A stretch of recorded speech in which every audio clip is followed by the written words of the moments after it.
Hello, everybody. It's Deborah Blackman here, and welcome to another wonderful episode of Sphere of Being, which is all about caring for those that care for others. And today it's my absolute pleasure to introduce you to Robyn Harris. She's an amazing lady, all dealing with well-being, being in purpose, being in alignment with ourselves.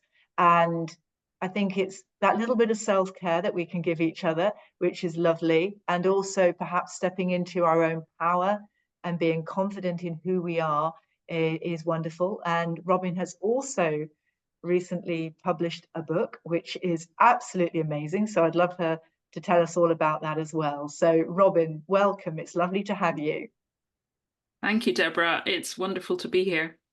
Oh, great stuff. So what I'd love to do at the beginning is hear a little bit about your journey, what got you to where you are now, the passion that you have for what you do, and the difference perhaps that you're making would be absolutely wonderful.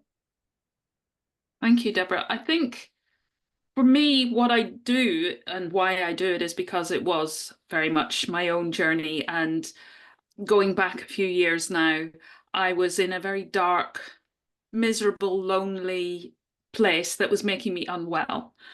And I tried the traditional routes. I tried going to the doctor and they referred me for counselling, but it wasn't giving me what I wanted. And it was only quite recently, actually, that I was looking back and realizing what it wasn't giving me was a sense of empowerment. I felt that going to the doctor and they put me on some pills, that was just me relying on the pills. And when I went to counselling, I was relying on the counsellor. But what I wanted was to find a way to develop my tools, because I understood that my tools would be very unique to me, as everybody's is unique to them, because we're individuals. No two people are the same, even if you're identical twins. And so we need a bespoke solution to our situation. And that was what I was looking for, but I didn't feel that was what I was getting, or that was what I was finding. So having then gone off on a journey of exploration and found not so much a set of steps, but finding that it's very much to do with our perspective and how we see the world. And that although I didn't think it at the time, that is within our choice. But it's finding the ways to make those choices in an empowering way, in a way that lifts us up, that isn't just a default, that we're doing it consciously.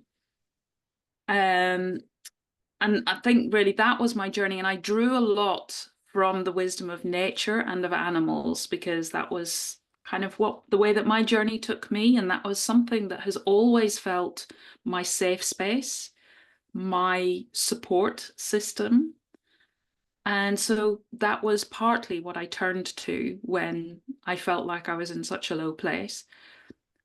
And getting that learning and that wisdom and that support, I was able to develop the path that was right for me. And I developed W.I.L.D, my acronym, which I've trademarked, which also reflects nature, just in that word. So that's what I now seek to offer to other people. So I look around and I see people who are now where I was then. And it's a very hopeless, dark place. But what I want to say is there is hope. We may have been told that we have a condition that we're not going to recover from, or we just have to go off and learn how to manage our symptoms. So we're going to be stuck in those symptoms for the foreseeable future. But I want to give people back the power of understanding what your body is doing and why. It's always doing it for a purpose, and it's not doing it randomly. It's not doing it against us.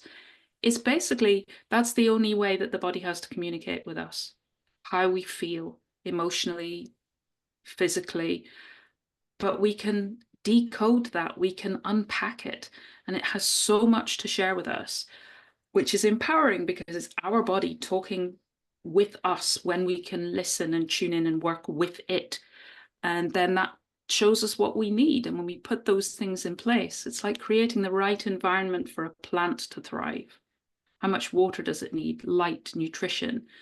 And when we can do, metaphorically, literally the same things for ourselves, the body gets back to balance. And when the body gets back to balance, it has its own innate healing processes, and they can come into play much more effectively and efficiently.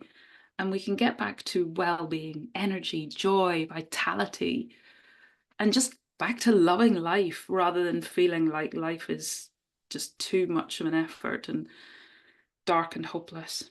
And that's what I want to say to people. There is hope. There are things that you can do for yourself to feel empowered, to feel happier, to feel healthier, to get your energy back.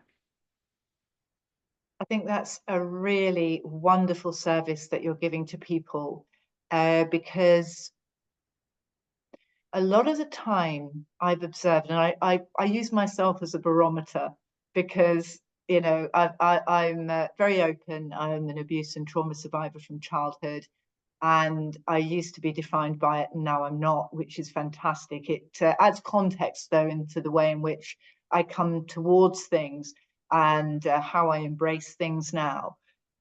And I'd like to hear your view on how the body stores trauma, and how perhaps we can recognize things that we've become so familiar with, that we live with every day, and we think they're normal, but it doesn't have to be like that.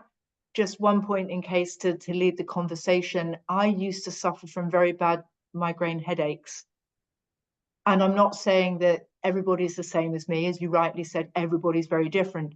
But in my case, I became acutely aware through my transformational journey just recently that those headaches had been stored because of the stress and the trauma. And once I went through the therapy to help that unlock, they haven't gone completely, but they've, for want of a better word, dissolved. And now I'm not even thinking about the possibility of having one, which I was always on edge, almost bringing it to me, if that makes sense. So Yeah. I know I've kind of gone into that little bit of detail, but just to set the scene here as to why I'm asking the question, yeah, how does our body store that trauma, and what can we do to help maybe realize that we have it and how to unlock it? And first of all, maybe it's good just to look at what trauma is and what it isn't. And trauma, as Gabor Mate said, it isn't what happens to us, it's our response to what happens to us. So again, two siblings, maybe two twins growing up in the same household, their responses might be very different. Their perceptions of what happened might be very different because they're looking through different eyes. And so one might be traumatized, the other might not, even though they've gone through the same upbringing. But equally, trauma isn't just what happens to us, it's what doesn't happen that we needed to happen. So quite often when we talk about trauma, we think of the big events. So 9/11, the tsunami disaster, things like that, a massive car crash, or losing a parent when we're very small. And those obviously are trauma, but they're not the only type of trauma. There's also the smaller, in quotes, small, cumulative trauma. So, for example, the parent who wasn't able to be emotionally present for the child. And when we are tiny, we need that adult. And that's why they use skin to skin with newborn babies, particularly premature babies, because they can't regulate their body systems. They can't regulate their emotions, but also they can't regulate their blood pressure, their heart rate, their temperature. So skin to skin means that they get those things from their mother. But even as we're growing up, we need that emotional co-regulation. And if the parent isn't able to do that for us because they're struggling with their own stuff, then we're left feeling isolated, feeling overwhelmed and stressed because we don't have the coping strategies yet. We can't do it by ourselves. And when we're very small, we don't store that as a logical thought or words. We store it in our cells, in our cellular memory. So when something comes along that feels similar, because our body takes a snapshot at the time of everything, what we are seeing, smelling, tasting, touching, hearing. And if any of that comes back, our internal alarm system goes, whoa, careful, this could be the same thing happening again. You do not want to go back there. So we react. And as Brene Brown says, we might puff up so that I'm a bigger threat. You can't harm me, or you won't harm me. Or we shrink, or we armor up. And we can go into one of, I know of 7Fs, though apparently there are more: freeze, fight, flop, fawn, fidget, all of these different stress responses. So that limits us, it restricts us and shuts us down in some way. And that is a trauma response.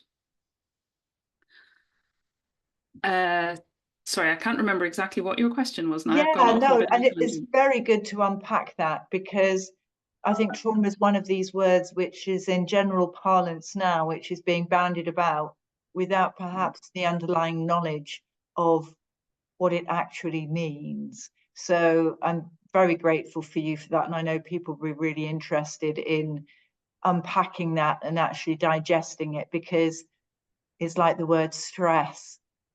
You know, some people are using it for all sorts of things, and actually it's not quite correct. So that was very helpful. What I'd love to know is, as you kindly mentioned, when we're small, it internalizes in our bodies and we store it in our bodies. How does that process actually come to be? What actually happens? You mentioned cellular level, but if there's a relatively straightforward way of explaining how that represents itself with, let's say, for instance, use me as an example, my migraine headaches. I think we have in our brains, we have the HPA axis. So there's the hypothalamus, the pituitary, it's all work, and the amygdala, it's all working in there, scanning our environment all of the time. So that, like I was saying before, if we see something that reminds us of something that happened before, we go off into our filing system, we say, yes, this happened in the past, what were the consequences? And that was maybe scary. So I'm going to have a fear response, and I'm going to get defensive. And it's not logical. So as adults, we try to be logical, and we're very encouraged in our society to rationalize and to be logical. But we can't make logical sense of it, because that's not how it's stored. It's not stored in the mind, because if we were that small, as I was saying, we didn't have the thought processes, the cognitive skills, the language. So that's not how it's stored. It's stored in our cellular memory as emotions. So I guess that would be linked to the hormones that we experienced at the time and all of those chemical processes. And then when that's brought back up again, we feel those feelings of fear and anxiety, but we can't put a logical finger on why we feel that way, which can leave us feeling like it's my fault. I'm the one with the problem.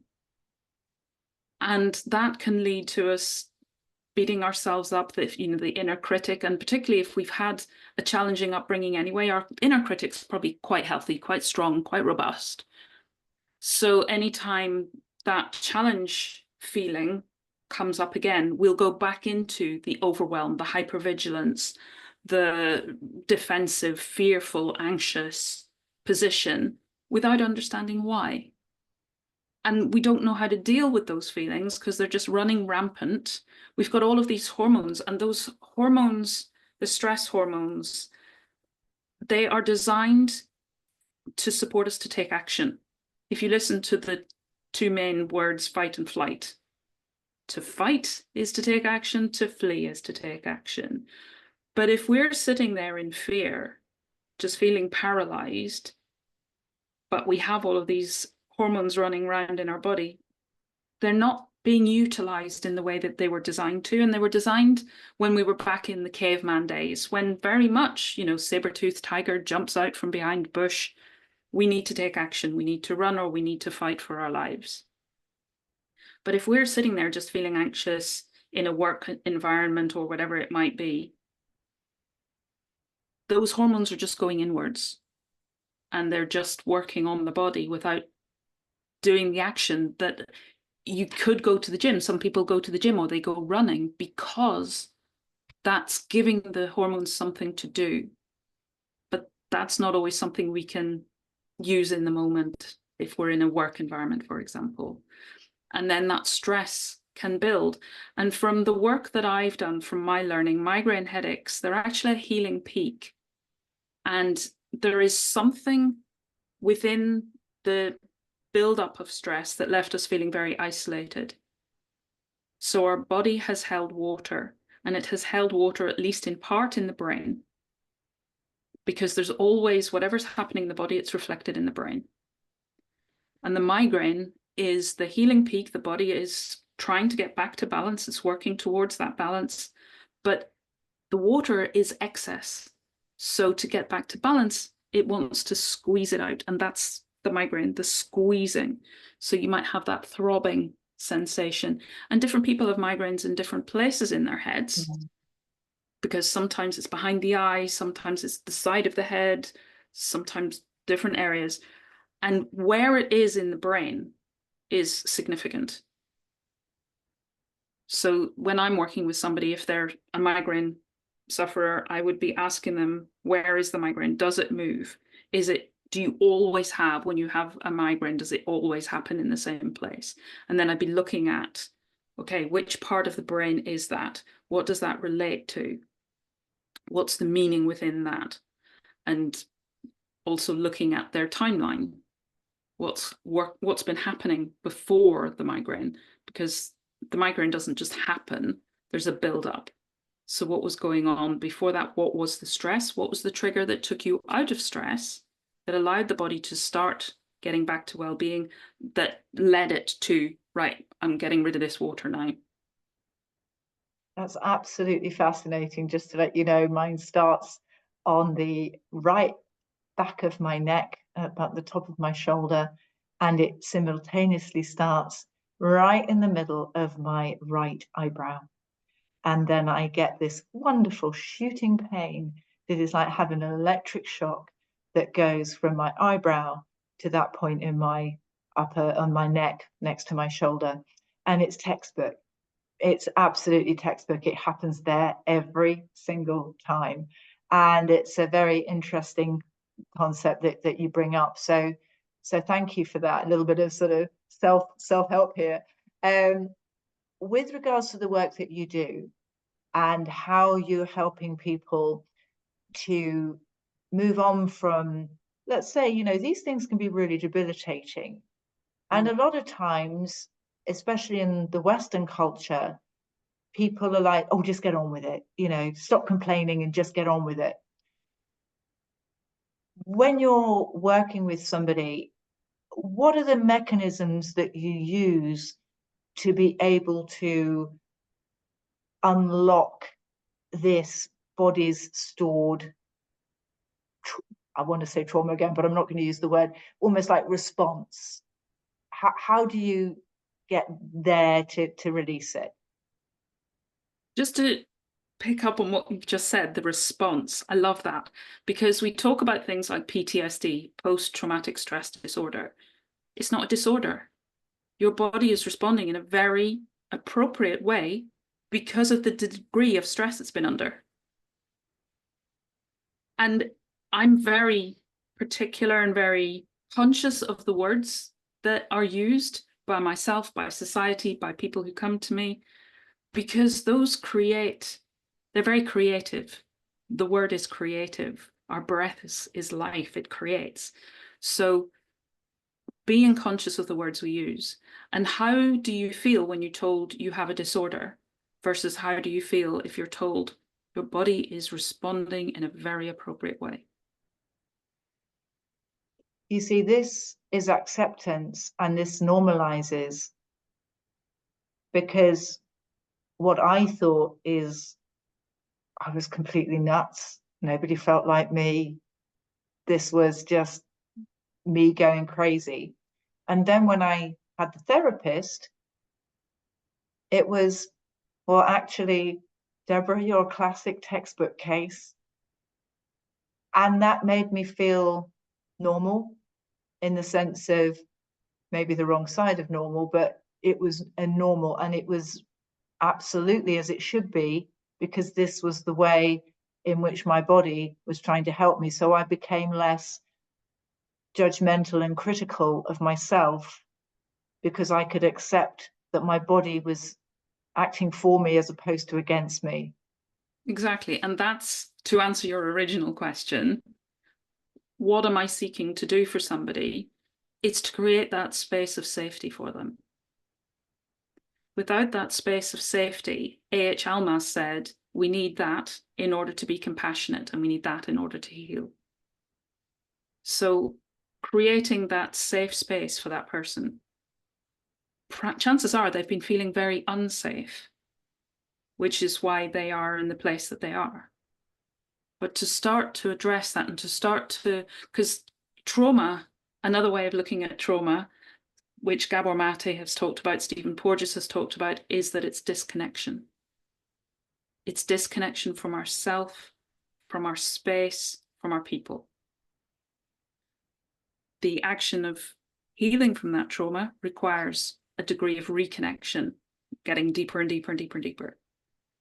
But we can't do that if we're not feeling safe. So for me, the first step is establish that safety. Because as well, if somebody wants to talk about what's been going on, sometimes they need to, sometimes it's not necessarily to go into the deep, painful stuff. There are still ways of addressing their trauma. But if they're ready to move forward, there needs to be safety in order to take the steps that are required to move forward. Because otherwise we're just going back into all of those fearful, overwhelmed feelings. And how do you create that safety, that safe space? And again, it's very much an individual thing. So I'd be talking with the person about what safety is for them. What does it feel like for them? What does it look like for them? Have they ever felt safe? What gave them that sense of safety? How can we bring that into their lives? Where are they living? Do they feel safe? And when I talk about safety, it's not, sometimes people just think of the physical safety. Yeah, nobody's beating me up, I'm fine. But are you feeling emotionally safe? Are you feeling psychologically safe? And sometimes somebody might have psychological safety in one place in their lives, but not in the rest. So what is it that's bringing that psychological safety, and how can we start to expand that? How can we start to bring it into the other areas in your life? And there are tools that we can use for that, or we can use colors, we can use smells, we can, anything that can bring back maybe a memory of safety, or we can create an anchor, because the body, it knows what it wants. It has a blueprint of what it needs. So even if somebody doesn't have any memories of safety, we can still ask it, what, if you were to know, what would safety feel like for you? What would you put in place in order to create safety for yourself? So it's working through questions like that. And sometimes, as happened with myself on my own journey, my initial response to that would have been nothing. Nothing, I can't feel safe. It's just never happened in my life. But there was a point, which I mentioned in the book actually, where I was working with a therapist and she was basically asking a question like this. And what is it that brings you joy? And in my head, I was saying nothing. But out of my mouth came nature. Because my body knew. And sometimes when we don't think too much, when we just allow responses to come up naturally, they're the right ones. And our inner wisdom actually speaks. It's really interesting. And what I love, I've listened to Gabor Mate He's online a lot on YouTube videos, on podcasts, Yes. etc. I'd urge Yes. anybody to have a listen to him. He's a very interesting gentleman. This disconnection with oneself.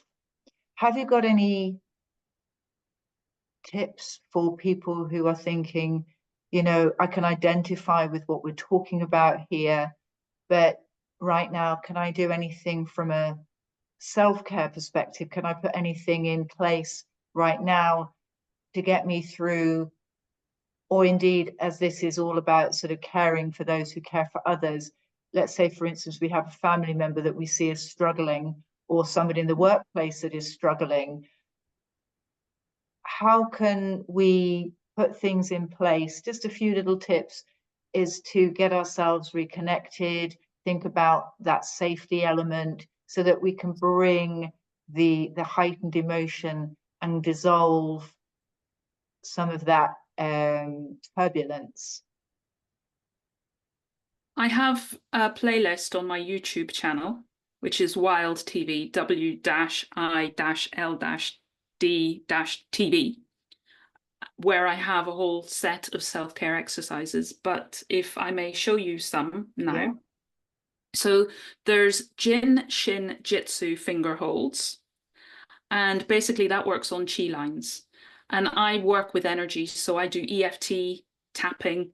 And that's another way of using traditional Chinese medicine chi lines, but without the needles that you would use in acupuncture.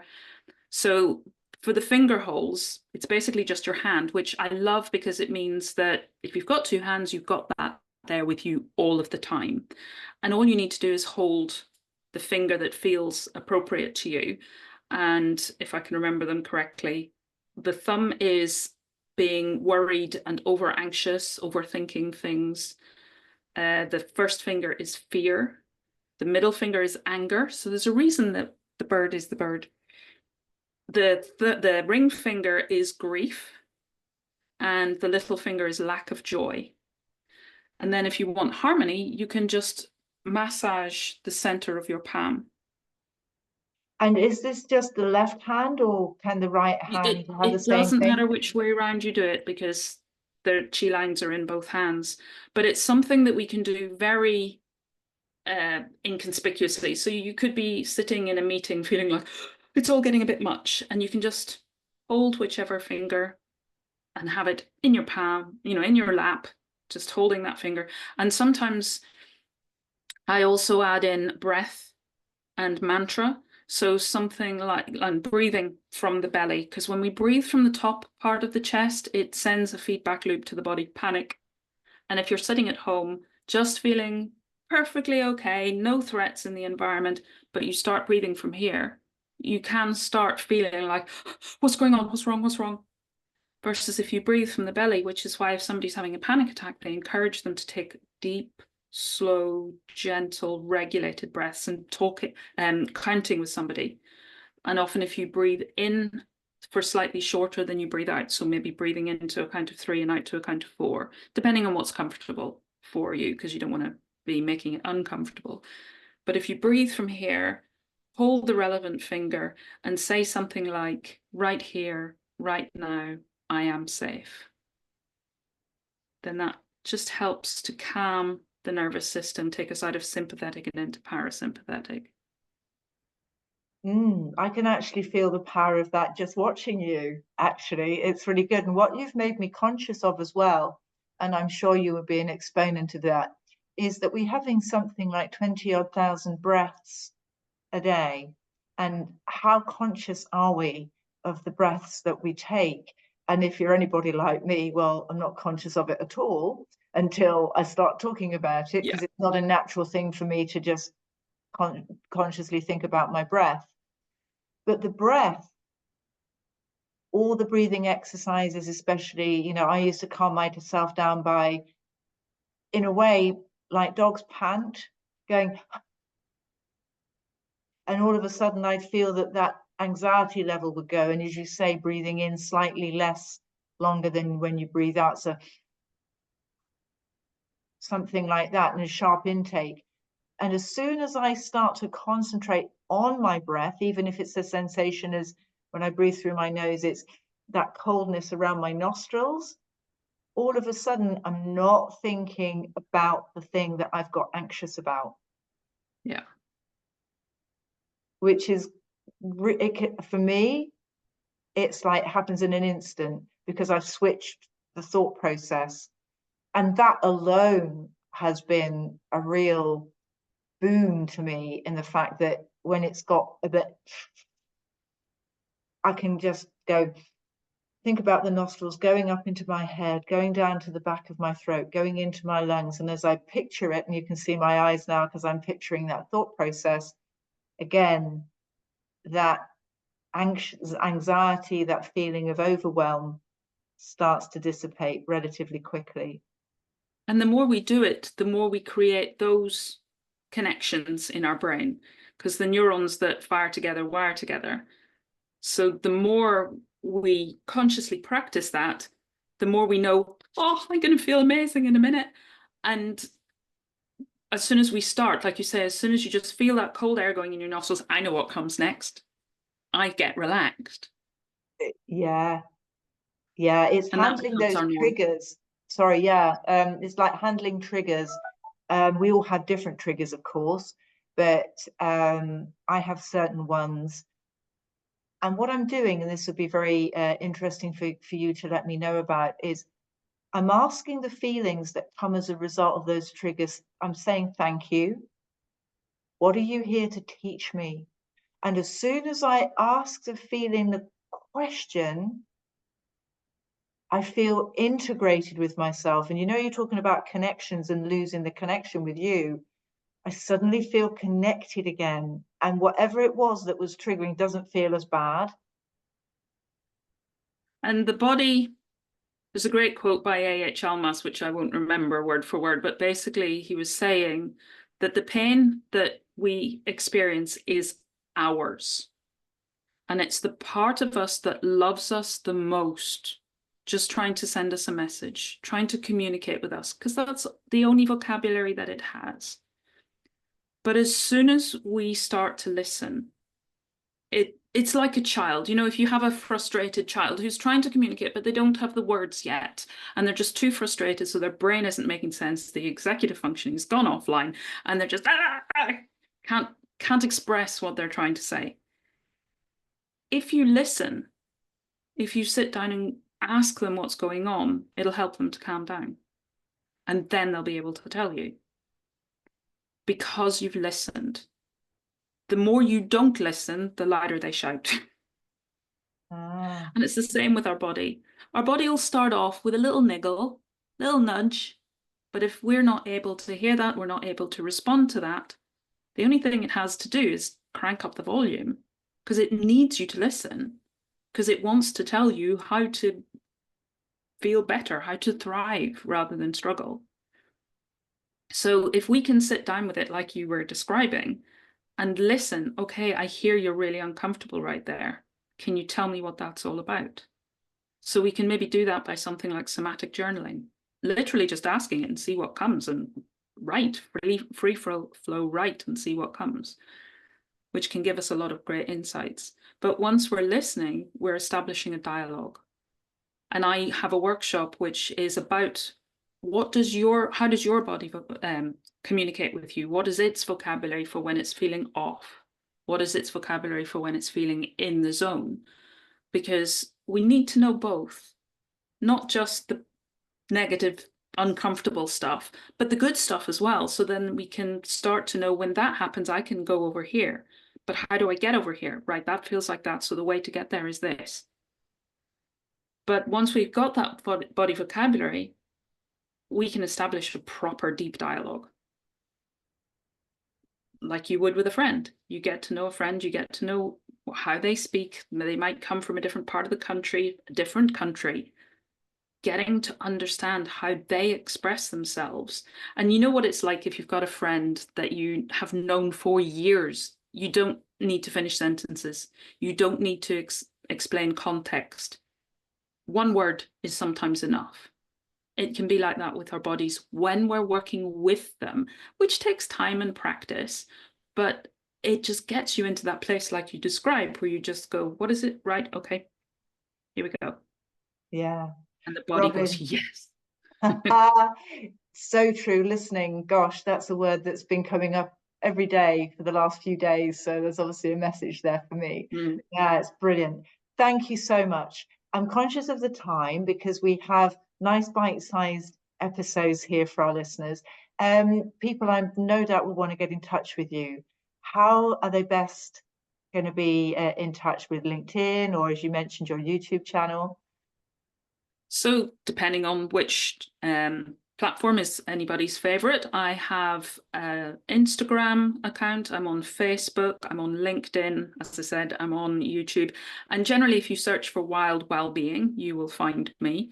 And I also have a website, which is currently equenergy.com. So EQU, then energy, all one word, which is a play on equilibrium, balance, and energy, .com.